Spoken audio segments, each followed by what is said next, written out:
नए भारत की तस्वीर गांव के रंगों के बिना अधूरी है। गांव की पगडंडियों को जब तक शहर के विकास की सड़कों के साथ नहीं जोड़ा जाएगा, तब तक बदलते हुए भारत की तस्वीर पूरी नहीं हो पाएगी।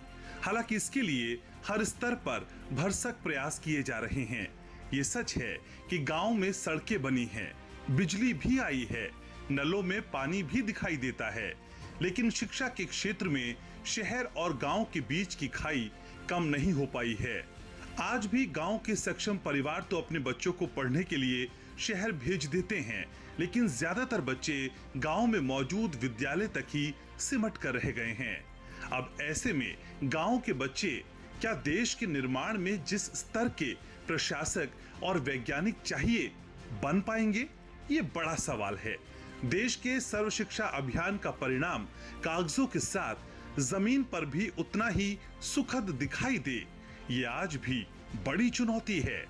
वो कौन सी वजह है कि मुफ्त में यूनिफॉर्म, किताबें, खाना देने के बावजूद भी गांव के स्कूलों में दी जा रही शिक्षा शहरों के प्राइवेट स्कूलों की तुलना में पीछे दिखाई देती है? आखिर क्यों अच्छी गुणवत्ता की शिक्षा की रेस में शहरों के प्राइवेट स्कूलों से गांव के विद्यालय पिछड़ते जा रहे हैं? ग्रामीण इलाकों में स्कूली शिक्षा पर आई असर यानी एनुअल स्टेटस ऑफ एजुकेशन की रिपोर्ट के आंकड़े बताते हैं कि 14 से 18 साल के करीब 1/4 ग्रामीण छात्र अपनी स्थानीय भाषा में दूसरी कक्षा के पाठ को भी ठीक से नहीं पढ़ पाते हैं। इसी के साथ इसी आयु वर्ग के छात्र अंग्रेजी के वाक्य भी नहीं पढ़ पाते हैं। ये रिपोर्ट बताती है कि 14 साल के 96.1% बच्चों ने स्कूल में दाखिला लिया, लेकिन जैसे ही इनकी उम्र बढ़ी यानी 16 साल के जब ये हुए तो ये आंकड़ा 89.1% पर रह गया। 18 साल तक पहुंचने पर यह आंकड़ा और भी कम हो गया, यानी 67.4% पर यह आंकड़ा सिमट गया।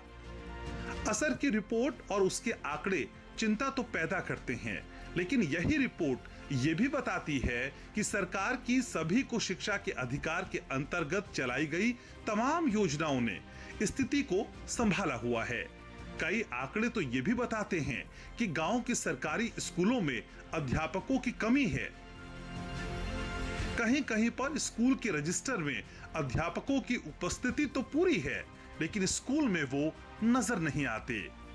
तो आज सच के साथ के इस कार्यक्रम में जानने की कोशिश करेंगे कि तमाम कोशिशों के बावजूद शिक्षा के फलक पर ग्रामीण इलाकों की शिक्षा का स्तर संतोषजनक क्यों नहीं है। साथ ही ये भी जानने का प्रयास होगा कि क्या वजह है कि सरकार की शिक्षा के प्रति गंभीरता, संवेदनशीलता और प्रतिबद्धता के बावजूद ग्रामीण इलाकों की शिक्षा व्यवस्था अप टू मार्क नहीं हो पा रही है।